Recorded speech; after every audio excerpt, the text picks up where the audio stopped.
नमस्कार, न्यूज 24 देख रहे हैं आप। मैं हूं आपके साथ डॉक्टर मीना शर्मा। राजस्थान में चुनाव स्थानीय निकायों के होने हैं और जब विधानसभा चुनाव संपन्न हुए थे, नई सरकार बनी थी और उसके बाद लोकसभा के चुनाव, उसके बाद सरकार का अपने कामों को संभालना और तब से ही ये कयास लगाए जाने शुरू हो गए थे कि इस साल के आखिर तक आते आते कुछ नगर निकायों के चुनाव भी होने हैं। लेकिन अब यूडीएच मंत्री झाबर सिंह खर्रा की स्टेटमेंट से ये समझ में आ रहा है या इस तरह के कयास लगाए जा रहे हैं कि इस बार राजस्थान से जो एक देश एक चुनाव की जो सोच है, उसको स्थानीय निकायों के, लोकल बॉडीज के, नगर निगमों के चुनावों में शुरुआत राजस्थान से करने की भजन लाल सरकार मंशा बना रही है। तो क्या इस साल जो चुनाव होने थे जिन जिन जिलों में, वहां पर ये चुनाव नहीं होंगे? और क्या आने वाले दिनों में अगर ये एक देश एक चुनाव की तर्ज पर निकायों के चुनाव राजस्थान में कराए जाते हैं, तो बहुत सारे ऐसे निकाय होंगे जहां पर चुनाव समय से पहले। क्या इस बात की सच्चाई है? कितनी सत्यता है? कितनी राजस्थान सरकार की तैयारी है और कितना राज्य का चुनाव आयोग इसको लेकर मुस्तैद है? ये तमाम सवाल हैं जिनका जवाब ढूंढने की कोशिश हमारे खास मेहमानों के साथ करेंगे। हालांकि बीजेपी ने इस मुद्दे पर अपने प्रवक्ता को भेजने से मना कर दिया है। बीजेपी को लगता है कि अभी इस विषय पर बात नहीं होनी चाहिए। कांग्रेस से हमारे साथ पौरुष भारद्वाज जी हैं, साथ ही गोविंद चतुर्वेदी जी वरिष्ठ पत्रकार, दीपक शिमल वरिष्ठ पत्रकार, राकेश वशिष्ठ जी वरिष्ठ पत्रकार और संगीता जी हमारे साथ वरिष्ठ पत्रकार हैं। आप सभी का बहुत बहुत स्वागत है।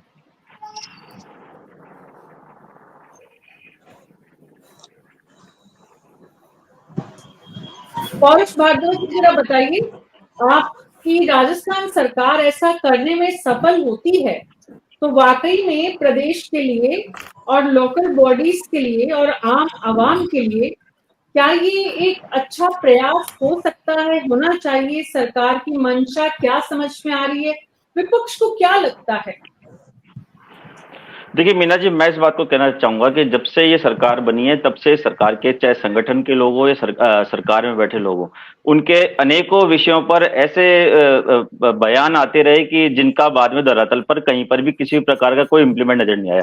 हमने देखा शिक्षा मंत्री जी के द्वारा कई बार नवाचार करने की बात की गई कि वे शिक्षकों को मोबाइल नहीं देंगे, या फिर हम ऐसा ड्रेस में ऐसा परिवर्तन कर देंगे, या फिर हम महात्मा गांधी स्कूल में ऐसा कर देंगे। उसके बाद अनेकों जगह जो है इनके मंत्रियों के बयान आते हैं, परंतु बाद में वो कहाँ धरातल पर उतर पाते हैं तो मुझे कहीं समझ में नहीं आती। अभी देखिए प्रदेश अध्यक्ष जी का भी कल परसों वापस ताजा ताजा बयान आया था कि भाई कांग्रेस के समय के जो जिले हैं उनकी समीक्षा कर रहे हैं, हम उनको हटाने जा रहे हैं। एक तरफ जनगणना वाले जो है वो जिले की सीमाओं को लॉक करा चुके हैं, और ऐसे समय प्रदेश अध्यक्ष जी के बयान जो देना वो समझ के बाहर है। तो वह इसी प्रकार, इसी कड़ी में मैं आपसे कहना चाहूंगा कि जो माननीय मंत्री जी का जो आज जो बयान आया इन चुनाव को लेकर के, जिसका हम जिक्र कर रहे हैं, देखिए इन्हीं मंत्री जी का जो जयपुर की महापौर के मामले में भी कल बयान आया था कि 24 घंटे के अंदर जो है जयपुर की मेयर हट जाएगी। अब आज पता पड़ता है कि डीएलपी के जो डायरेक्टर है उन्होंने महापौर को 3 दिन का नोटिस दे दिया। तो मुझे इस सरकार के जो मंत्री या जो नेता है उनकी बयानों में कोई दम वाली बात नजर नहीं आती है। परंतु फिर भी ये, चूंकि ये विषय मंत्री जी ने कहा है और आप इसमें चर्चा करा रहे हैं, इसके पक्ष और जो विपक्ष में जो है निश्चित तौर पर हमें मनन करना है। तो मैं आपसे इस बात को कहना चाहूंगा कि देखिए पहली बात तो हमें इसमें संवैधानिक कोई अड़चन तो नहीं है, इस पर भी विचार करना होगा। क्योंकि देखिए इस वर्ष भी चुनाव होने हैं स्थानीय निकायों के, अगले वर्ष भी होने हैं और 2026 में भी होने हैं। तो इस वर्ष वालों को आप किसी वजह से पोस्टपोन कर देंगे, परंतु क्या 2025 में मंत्री जी के कहे अनुसार आप जो 2026 में चुनाव होने वाले हैं उनको यदि आप 2025 में करते हैं, यानी कि समय से पहले आप उनको निकायों को अगर भंग करते हैं, तो क्या कोई ऐसा कानूनी प्रावधान है कि जो संबंधित पक्ष होगा वो किसी न्यायालय में जाकर के अपनी कार्यावधि से पहले खुद को भंग करने के खिलाफ कोई स्टे लेकर के नहीं आएगा? पहली बात तो ये। दूसरी बात, थोड़ी कानूनी जानकारी जुटाइए कि क्या सरकार ऐसा कर सकती है, क्या ऐसा करना चाहिए? विपक्ष की जिम्मेदारी भी है कुछ। नहीं देखिए मीना जी, बिल्कुल आप जो बात कह रहे हैं, मैं इसी बारे में जो डिस्कशन जो हम लोगों का हुआ, कानूनी जो जानकार है उनसे भी डिस्कशन हुआ। तो देखिए अब से पहले कई ऐसे उदाहरण हैं कि जहां पर सरकारों ने कुछ ऐसा करने की कोशिश की, समय से पूर्व किसी संस्था को भंग कर दिया, तो वहां पर जाकर के जो है वो हाईकोर्ट स्टे दे देती है। तो देखिए यहाँ पर ये भी चीज में देखने वाली बात होगी। दूसरी बात कि इतने बड़े राज्य में एक साथ आप चुनाव करवा रहे हैं और आप नगर पालिकाओं के साथ साथ में आप पंचायत चुनाव कराने की भी बात कर रहे हैं, तो उस स्थिति में क्या आप इतने बड़े स्टेट में एक साथ चुनाव कराने के लिए आपके पास मशीनरी उपलब्ध होगी? क्या सुरक्षा व्यवस्था जो है उसके बारे में आपके पास इतने सुरक्षा कर्मी उपलब्ध होंगे? क्या इतनी ईवीएम उपलब्ध होगी? क्या राज्य निर्वाचन आयोग इतनी बड़ी जिम्मेदारी लेने के लिए तैयार है? तो देखिए कई बातें हैं, इसकी कई एस्पेक्ट्स हैं, और मुझे लगता है कि सरकार ने भी शायद अपने प्रवक्ता को, भारतीय जनता पार्टी ने भी आपके कार्यक्रम में इसलिए नहीं भेजा क्योंकि उन्हें भी लग रहा है कि मंत्री जी के द्वारा ये फौरी तौर पर दिया गया बयान है। मुझे लगता नहीं है कि ना पार्टी की अंदरूनी तौर पर कोई मजबूत तैयारी होगी, क्योंकि और एक राजनीति में एक जो मंत्री पद जैसे जिम्मेदार पद पर बैठे व्यक्ति होते हैं, मेरा मानना व्यक्तिगत तौर पर कि उनको अपना मुंह तभी खोलना चाहिए कि जब सरकार के स्तर पे, संगठन के स्तर पे जब कोई तैयारी पूरी तरह हो जाती है। हम सिर्फ उसको एक सर्व करने वाली स्टेज में होते हैं, बस अब जनता के सामने हमको सर्व जी करना है बस खाली।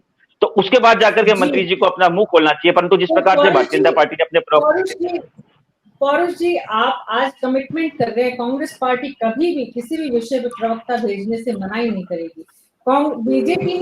बीजेपी ने ऐसा किया है, इसके लिए उनको जस्टिफिकेशन नहीं हो सकता। सत्तारूढ़ पार्टी किसी भी विषय पर बात नहीं करेंगे, ये नहीं कह सकती। सत्तारूढ़ पार्टी को जनता के बीच आकर अपनी बात को स्पष्ट करना चाहिए। अगर वो स्पष्ट नहीं करते हैं, इसका मतलब उनकी मंशा में कहीं कोई समस्या है, परेशानी है। राकेश वशिष्ठ जी, क्या परेशानी है भजन लाल जी की, उनकी सरकार की, कि वो किसी अहम मुद्दे पर, क्योंकि ये कोई छोटा मुद्दा नहीं है, बड़ा मुद्दा है, इसका समय लगता है, उनको उचित नहीं है, तो ये बोले आके कि अभी बहुत समय पड़ा है, देखेंगे, या मंत्री जी के बयान के पीछे कोई सुनियोजित बातचीत है?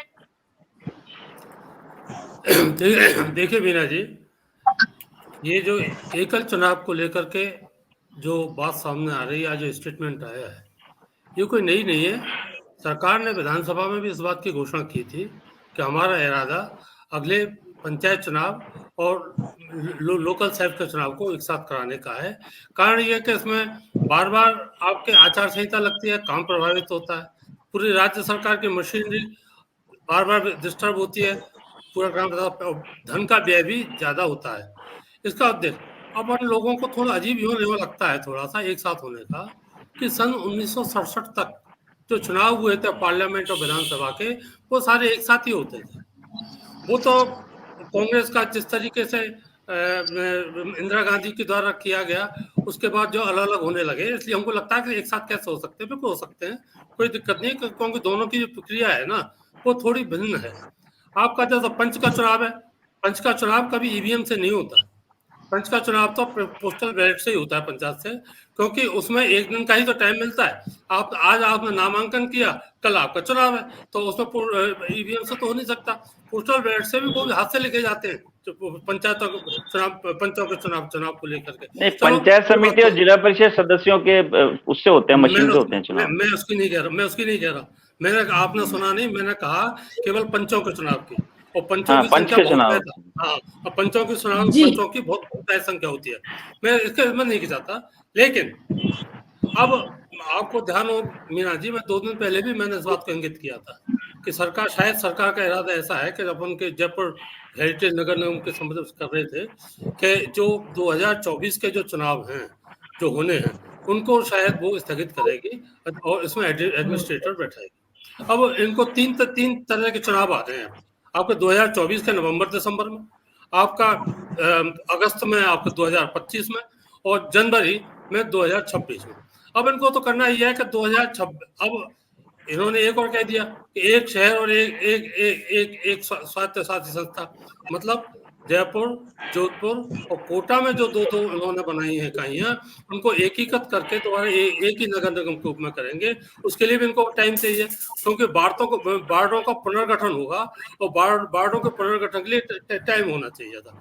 सरकार चाहे तो कुछ भी कर सकती है, और जो इसका एक तरीका ये होता है कि विधानसभा से पारित होगा और पहले ऑर्डिनेंस जारी होगा, ऑर्डिनेंस जारी होने के बाद ये सारी कार्रवाई हो सकती है, इसमें कोई बात नहीं है। इसमें जो समस्या सबसे बड़ी आएगी वो 2026-25 के चुनावों को, 26 के चुनावों को लेकर के आएगी, क्योंकि 2025 के जो चुनाव होने हैं उससे जून में आपका पंचायत के चुनाव का ड्यू डेट है, अगस्त में आपके नगर निगम के इनके चुनाव के ड्यू डेट है, तो ये तो समाहित एक दूसरे के साथ हो सकते हैं, इसमें कोई दो राय जी नहीं है। और 2024 के जो चुनाव हैं इनको ऑर्डिनेंस के जरिए स्थगित करके इन पर एडमिनिस्ट्रेटर बैठाया जा सकता है। सवाल आएगी 2026 के। 2026 के लिए इनको कानून बनाना पड़ेगा और विधानसभा में इसको पारित करना पड़ेगा और उसके बाद इस तरह की कार्रवाई हो सकती है।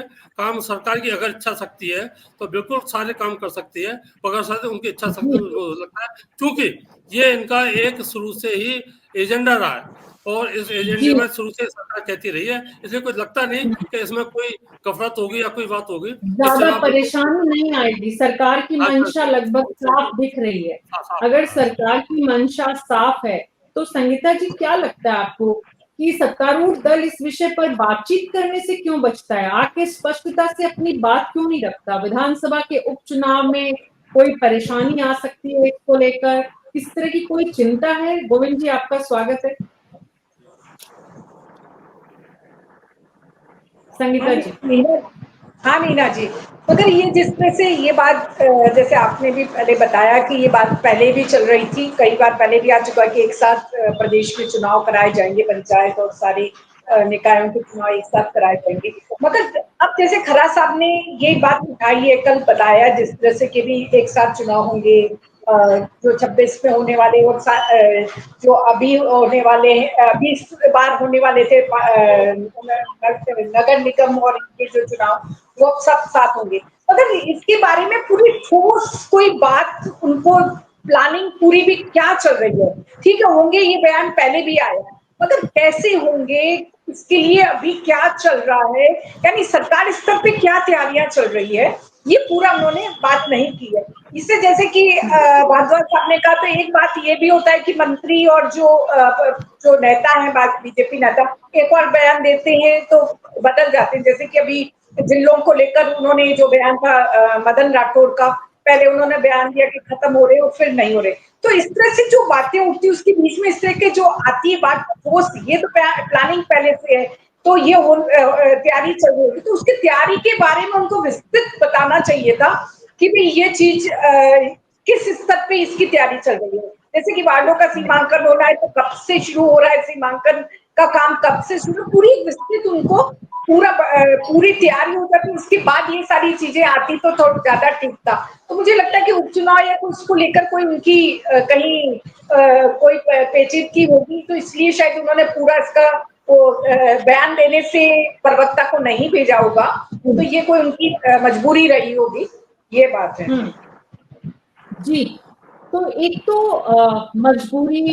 मजबूरियां बहुत होती हैं और राजनीति में तो कुछ ज्यादा ही होती है। जैसे आपने खुद बहुत सारे उदाहरण दिए अभी हाल ही में, तो अब सरकार की क्या मजबूरी है कि वो संगठन को जानकारी नहीं जुटा पाते, संगठन की क्या मजबूरी है कि वो तैयारी करके आ नहीं पाते, और विपक्ष की क्या मजबूरी है कि वो जनता के मुद्दों को उठा नहीं पाते।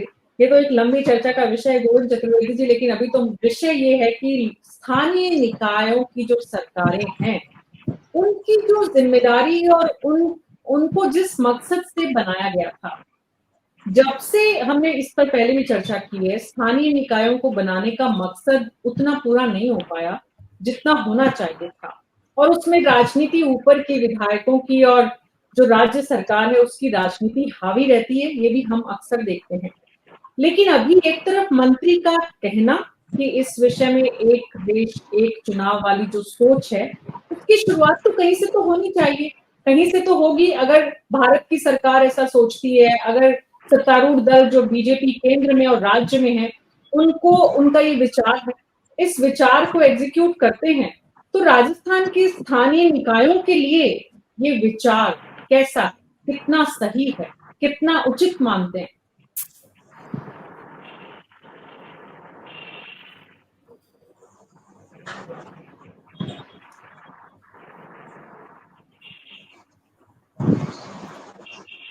गोविंद जी, ये सवाल आपसे है। गोविंद जी कुछ तकनीकी परेशानी से जूझ रहे हैं। दीपक श्रीमल जी, वहां पर आप लोकल स्थानीय, क्योंकि जब भी हम अलग अलग रीजन के आप वरिष्ठ पत्रकारों को जोड़ते हैं तो हमारा मकसद उस एरिया का फीडबैक भी होता है, जनता को ये पता चले कि आपको जो लोग देख रहे हैं तो बांसवाड़ा के और वहां के आसपास के लोग तो जाने ही, लेकिन पूरे प्रदेश के लोग भी समझें। तो अगर ऐसा सरकार कर पाती है या करने का सोच रही है तो क्या सरकार कर पाएगी? इसको लेकर रिएक्शंस किस तरह के, चर्चाएं किस तरह की हो रही है वहां पर? जी मीना जी, सबसे पहले तो मैं बात करना चाहूंगा भार्गव जी की, गौरव जी की, भारद्वाज जी की। भारद्वाज जी ने जो कहा है कि व्यवस्थाएं, तो मैं याद दिला तो अशोक गहलोत जब पहली बार मुख्यमंत्री बने थे तब आपको याद होगा सारे कर्मचारी हड़ताल पे थे और उन्होंने पंचायतों के चुनाव कराए थे और उन चुनाव में कांग्रेस को काफी काफी सीटें मिली थी, बढ़त मिली थी। तो ये सरकार के पास सबसे बड़ी चीज है कि व्यवस्था नाम की चीज होती है, वो चाहे अशोक गहलोत हो या भजन लाल शर्मा हो, तो इस बारे में चिंता करने की जरूरत नहीं है। जहां तक दूसरी बात आती है, हमारे वशिष्ठ जी ने कहा है, वो बिल्कुल सही कहा है कि कानून राज और नीति दो चीजों को अलग कर दिया जाए तो राज कहीं ना कहीं है और भारतीय जनता पार्टी भी निश्चित तौर पर कहीं ना कहीं तैयारी कर रही है। अभी हाल ही में आप संगठन की बात करते हैं तो इनके प्रदेश अध्यक्ष ही अभी बने हैं और मुख्यमंत्री भी बिल्कुल नया चेहरा दिया गया। ऐसे में कुछ न कुछ राज तो अंदर छिपे हुए हैं, वो राज सामने आएंगे। आमतौर पर अगर देखा जाए तो गहलोत साहब ने जो भी निर्णय लिए थे, अभी सबसे बड़ा निर्णय आपके संभाग और जिलों को लेकर चल रहा है कि जिले जो बनाए गए थे उनका क्या करना है। जब इसकी सारी रिपोर्ट सामने आएगी उसके बाद में ये सारा तय किया जाएगा। तो ये तय होने के बाद तय होगा कि इनका क्या करना है। अब एक शुरुआत जो अगर भजन लाल शर्मा जी करना चाह रहे हैं, जो राष्ट्रीय स्तर पे चला है कि एक चुनाव होने चाहिए, एक देश एक चुनाव, तो उसके ऊपर निश्चित रूप से क्रियान्वित करने की पहल तो यहाँ से होनी है। आम जनता का मानस ये है कि आपकी व्यवस्थाएं सुदृढ़ कब नजर आएगी, क्योंकि जैसे बांसवाड़ा को कहा जाता है 100 ऑफ आइलैंड, लेकिन अभी सड़कों की हालत ये है कि आप सोशल मीडिया पूरा देख लो तो कहीं आप 100 ऑफ आइलैंड कहीं देखने तो बांसवाड़ा की सड़कों के ऊपर आप देख लो। तो जो निर्णय गहलोत सरकार ने लिए थे, आप उसमें पेचीदगियां कई सारी है। आज नगर परिषद बांसवाड़ा के अंदर बनी हुई, लेकिन हालत ये है कि बजट उसके पास कुछ है नहीं। नगर पालिकाएं जितनी यहाँ बनी हुई है उनकी भी माली हालत बिल्कुल खराब है। आप इसका सारे आंकड़े चाहे तो निकलवा लें, तो इनकम सोर्स कुछ कुछ भी नहीं है इनके पास में। जो जमीन के टुकड़े पड़े हुए हैं या जो दुकानों की जगह वो बेच रहे चला रहे। आपने नगर पालिकाओं को नगर परिषद का दर्जा दे दिया, लेकिन आपके पास ठोस नीति नहीं थी। तो मैं फिर, क्योंकि जब आप कह रहे हैं कि पूरा राज्य सुन रहा है, तो एक सरकार को वो ठोस निर्णय लेने पड़ेंगे कि जहां आप कर सकते हैं वहीं करिए। आप किसी को जिला बना दो, नगर परिषद को नगर निकाय बना दो, निकाय बना के यूआईटी बना दो, लेकिन व्यवस्थाओं का जिम्मा किसके पास में है? इसका सवाल का जवाब हमारे को ढूंढना पड़ेगा, तब जाकर हम उस पर निर्णय पे आ पाएंगे। क्योंकि आम जनता की हालत जो आपने पूछी है, वो तो त्रस्त है लोग, कोई जी व्यवस्था संभालने वाला कोई भी नहीं है। जी मीना जी। जी, तो एक तो वर्तमान हालात की बात है। जो निगम बने हुए हैं उनमें कंट्रोलिंग की बात है। जो निगम बने हुए हैं उनमें कंट्रोल अगर ठीक है तो उनमें बजट की बात है। बजट भी है, कंट्रोल भी है, तो उसमें कमेटीज की प्लानिंग और योजना की बात है। एक तो एग्जीक्यूशन लेवल के ऐसे बहुत सारे काम और चुनौतियां हैं जो हमारे स्थानीय निकाय जो हैं उनको सामना करना पड़ता है। लेकिन ये जो मुद्दा है वो पूरी तरह से अलग मुद्दा है। ये मुद्दा ये है कि 5 साल सभी स्थानीय निकाय स्थायित्व से काम कर पाए, एक बात, और दूसरा सभी जगह चुनाव एक साथ हो, तो पूरे 5 साल में प्रदेश के अलग अलग जिलों में जो हर बार हर महीने हर 3 महीने में आचार संहिता के नाम पर सरकार का जो काम रुकता है, वो मशीनरी जो पूरी तरह से ठप होती है वो नहीं हो। तो परेश भारद्वाज जी, वैचारिक रूप से अगर तमाम चुनौतियों के बीच सरकार इस काम को करने की मंशा, दृढ़ इच्छा शक्ति रखती है, तो विपक्ष की क्या सोच है, विपक्ष की क्या योजना होगी, क्या रणनीति होगी विधानसभा में कानून भी अगर लाती है तो सत्ता पक्ष? मीना जी देखिए, मैंने जैसा कि पहले कहा कि कांग्रेस पार्टी की आपत्ति इस बात सरकार के द्वारा किसी भी जनहित के किए गए कार्य के विरोध में नहीं होती। विपक्ष की आपत्ति इस बात की होती है कि सरकार ये सिर्फ एक देशी भाषा में इसको कहते हैं कि गाल बजाना जानती है, सिर्फ बातें करना जानती है सरकार ये। और इससे सरकार के बनने के बाद में 9 महीने के अधिकतर मामलों में अनुभव यही रहे कि सरकार के मंत्री जो है वो सिर्फ बयान भी रहे, इसके अलावा कुछ नहीं करते लोग। ये तो हमारी आपत्ति इसी बात की कि अभी मंत्री जी ने ये बात अगर बोल दी फिर उसके बाद में संगठन चुप हो जाता है, कोई तैयारी इनकी होती नहीं है और फिर मंत्री जैसे पदे बैठे व्यक्ति यूं ही बोल देते हैं किसी बात को, तो इस तरह की चीजों पे हमारी आपत्ति होती है, जबकि हमारी सरकार के यदि कोई मंत्री बोलते थे उस बात के बोलने के मायने होते थे, उनके पीछे पूरी तैयारी होती थी। बिल्कुल जब हमें जनता को सर्व करना होता था जिस जगह, उसी समय हमारे मंत्री या हमारे नेता जो है वो मुंह खोलते थे कि भाई सब कुछ तैयारी हो चुकी है, अब सिर्फ जनता के सामने इस चीज को परोसने का समय आ गया है, तो उस समय बोलते थे। परंतु देखिए सरकार के मंत्रियों के बयान, जो प्रदेश अध्यक्ष जी जैसे मतलब जिनको ये पता है कि ना जनगणना विभाग ने जो है जिलों की सीमाएं लॉक करवा दी है, सबको पता है चीज, आम जनसाधारण को पता है, फिर भी आप ऐसे बयान देते हैं, जनता को गुमराह करते हैं। हमारी आपत्ति उस बात की है, अगर सरकार यदि कोई ठोस प्लान लेकर के आती है और उसकी कार्य योजना सामने रखती है तो निश्चित तौर पर उसका अध्ययन करके कांग्रेस पार्टी जो है उस समय जवाब देगी। और अगर होता है तो ठीक है, अच्छी बात है कि राज्य का जो है वो खर्चा भी बचेगा, समय भी बचेगा, परंतु सरकार इसकी मूर्त रूप में इसको देश योजना को और आगे लेकर के फिर दोबारा जब आप चर्चा करेंगे तब इस बारे में और ज्यादा अच्छे तरीके से पक्ष रख पाएंगे।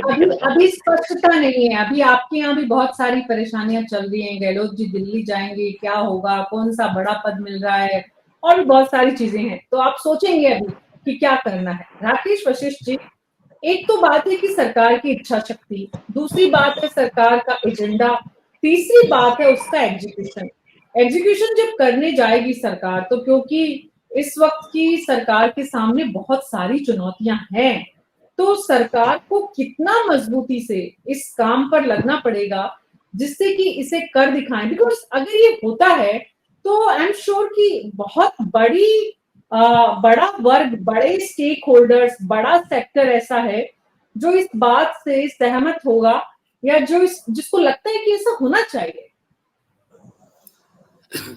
देखिए मीना जी, ये कटु सत्य है कि सरकार चाहे कोई भी हो उसके सामने चुनौतियां ही चुनौतियां होती हैं, और हम लोगों को लगता है कि कैसे पूर्ति होगी, कैसे इसको पूरा करेंगे। लेकिन जब सरकार अपने कदम उठाने लगती है तो अपने को वो सारी समस्याओं में से कुछ समस्याएं दूर होती हैं, कुछ समस्याओं का समाधान होता है, कुछ समस्याओं में विसंगतियां भी आती हैं, ये सारी बातें आती हैं, ये कोई बड़ी बात नहीं है। लेकिन ये जो राज्य सरकार का नीतिगत फैसला है, और नीतिगत फैसले में कोई इफ और वट और इधर उधर की कोई बात नहीं होनी है। ये काम तो निश्चित रूप से होना है, क्योंकि सेंट्रल गवर्नमेंट की भी मंशा यही है, और स्टेट गवर्नमेंट इस पर कदम उठा करके वो सिरमौर बनना चाहती है कि हमने इस कार्यक्रम की शुरुआत करके हमने अपनी पार्टी की जो नीतियां हैं, सेंट्रल गवर्नमेंट की जो नीतियां हैं, उनको पूरा करने का प्रयास कर रहे हैं, सारी बात कर रहे हैं। जहां तक सवाल इस बात का है कि इच्छा शक्ति है कि नहीं, इच्छा शक्ति बिल्कुल है, और जब सरकार चाहेगी तो क्यों नहीं होगी, तो नीतिगत फैसला है। और लेकिन हमको देखना चाहिए, और 9 महीने के अंतराल में हमने कुछ कदम, सरकार के कदम भी देखे बढ़ते हुए। पहले जहां हम केवल स्लिप की सरकार कहते थे, पर्ची की सरकार कहते थे, अब लगता है कि भजन लाल शर्मा कुछ काम कर रहे हैं, कुछ अपने कदम आगे बढ़ा रहे हैं, कुछ करने का, वो बात एक अलग है, उनके नतीजे क्या निकलते हैं क्या नहीं निकलते हैं, लेकिन वो अब सरकार की बारीकियों को समझ करके आगे बढ़ने का काम कर रहे हैं, इसमें तो कोई दो राय नहीं। और इस बात की लोगों में मनोभावना भी बनने लगी है इस बात की कि पहले की जैसी स्थिति नहीं है।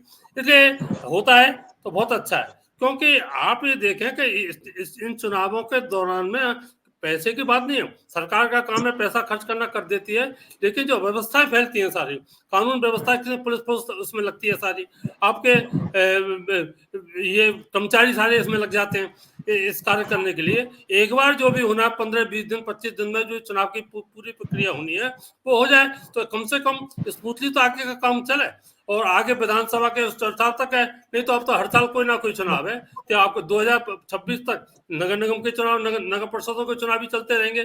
तो इस बात से झंझट पाने के लिए ये बहुत आवश्यक है, और ये काम होता है तो बहुत अच्छा है, और राजस्थान की जनता के लिए भी ये फायदेमंद है और सभी के लिए फायदेमंद है।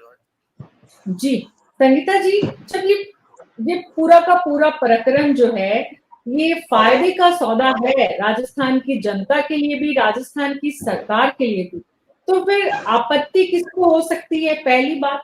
दूसरी बात, टेक्निकल एस्पेक्ट इसके, नगर निकायों की वर्किंग जो है वहां पर जोधपुर में जब आप देखते हो कि पूर्व मुख्यमंत्री अशोक गहलोत का गढ़ है जोधपुर, गजेंद्र सिंह शेखावत जो कैबिनेट मंत्री है उनका घर है जोधपुर, तो इसको लेकर आप लोगों के बीच में चर्चाएं सुनती हैं, तो किस तरह की रिएक्शन है। कोटा की बात हुई, कोटा में क्योंकि 2 बनाए, जबकि कोटा ओम बिरला का गृह क्षेत्र है, तो ये जो 1 से 2 बनाने का एक तो आइडिया आया, उसके बाद अब उसको वापस उस आइडिया को वहीं back to the home, back to the pavilion लेकर जाना है, तो क्योंकि सरकार के पास सिर्फ एक चुनाव वाला मुद्दा नहीं है, मुद्दा ये भी है कि 2 निकायों को एक करना है, चाहे वो आपको जयपुर में करना हो, चाहे वो कोटा में करना हो। तो मतलब सरकार को इस पे युद्ध स्तर पर लगना पड़ेगा। अगर जिस तरह से सिर्फ एक बयान दिया, फिर आप बैक चले गए, आप कोई बात करने को तैयार नहीं है, मुख्यमंत्री बाहर है, तो समय टाइम टेकिंग है, लेकिन स्टेट को इसके लिए मेंटली प्रिपेयर होना चाहिए। रीना जी, ये जो कदम है बहुत बढ़िया कदम है, यानी एक साथ चुनाव कराने वाला बहुत बढ़िया कदम है। जैसा कि आपने कहा कि नगर निगम जैसे जोधपुर जयपुर जो ये नगर निगम है उनको वापस जो 2 जोधपुर में भी 2 है, जयपुर में भी 2 है, तो इनको वापस एक करना, जहां तक मैंने देखा है, जोधपुर की मैं बात करती हूँ, जोधपुर में अलग अलग यानी जो दक्षिण और उत्तर में जो विभक्त किया गया है और नगर निगम को, तो उससे काम में जो लोगों की पहले इतनी सुनवाई नहीं होती थी, वे एक महापौर इतना नहीं देख पाता था, मगर 2 महापौर है यहाँ पर और अलग अलग जो उसका जो कामकाज चल रहा है उसमें मुझे लगता है कि पहले से बेटर हुआ है, बहुत अच्छा काम हो रहा है। तो मुझे उसको वापस एक करना, तो भले जयपुर में भी आपने महसूस किया होगा, फिर वो पहले से काम तो बेटर हुआ ही है निश्चित रूप से। जो पहले लोगों को बहुत दिन लग जाते थे हर काम के वो सारे, वो उसमें बहुत बेटर, मगर अब ये है कि ये पॉलिटिकल ये अशोक गहलोत ने कर लिया तो अब हमें वापस करना, उस मंशा से नहीं होना चाहिए। यदि उनको कहीं लगता है कि इसमें क्या पेचीदगियां है, वो और भी ज्यादा वो समझ रहे होंगे नगरीय शासन मंत्री, या तो उस एंगल से होता है तो ठीक है, मगर मेरे हिसाब से जोधपुर की जो मैं बात करती हूँ तो बहुत ही बेटर है, पहले से अच्छी व्यवस्थाएं हुई है और बढ़िया दोनों होना चाहिए। चुनाव तो एक साथ हो तो बढ़िया है। जयपुर जोधपुर जैसे बड़े शहर है, वहां पर अगर 2 भागों में बांट दिया जाता है तो एक तो दोनों निगम के मेयर और कमिश्नर्स के बीच कंपटीशन रहता है जबरदस्त कि भाई काम बेहतर कौन करे, और दूसरा जो है वो परफॉर्मेंस का एक चैलेंज भी रहता है, तो ज्यादा बेहतर काम होने की संभावना है। ऐसे में सरकार इनको एक क्यों करना चाहती है, इसमें सरकार की सोच क्या है, उससे क्या फायदा जनता को है, ये इसी सवाल के साथ हम आप सबका बहुत बहुत शुक्रिया इस चर्चा में शामिल होने के लिए। तो कुल मिलाकर जो बात समझ में आ रही है कि अगर राजस्थान की भजनलाल सरकार निकायों के चुनाव इस साल नहीं कराती है और अगले साल चुनाव करा के उसके अगले साल जो चुनाव होने हैं उनको पहले कराती है, तो एक तो उससे पहले विधानसभा में कानून पारित करना पड़ेगा और उस कानून को पारित करने के बाद सरकार को कड़ी इच्छा शक्ति दिखानी पड़ेगी, क्योंकि अभी 6 सीट पर उपचुनाव होने वाले हैं, इसलिए सरकार अभी इस पर कुछ भी कहने से बच रही है। हालांकि यूडीएच मंत्री ने संकेत देके इस बहस को भी शुरू कर दिया है। न्यूज़ 24 पर आज मेरे साथ इतना ही। नमस्कार।